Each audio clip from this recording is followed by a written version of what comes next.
வியாதிக்காரர்கள் அநேகர் படுத்திருப்பார்கள்.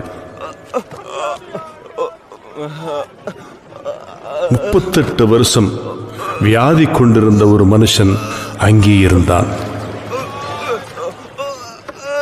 படுத்திருந்த அவனை இயேசு கண்டு அவன் வெகுகாலமாய் வியாதியஸ்தன் என்று அறிந்து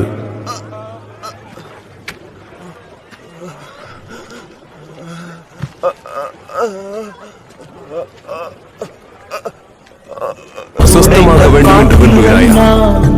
அது உமக்கே தெரியும். தேவன் பயன்படுத்துகிறீர், இது யாருக்கு புரியும்?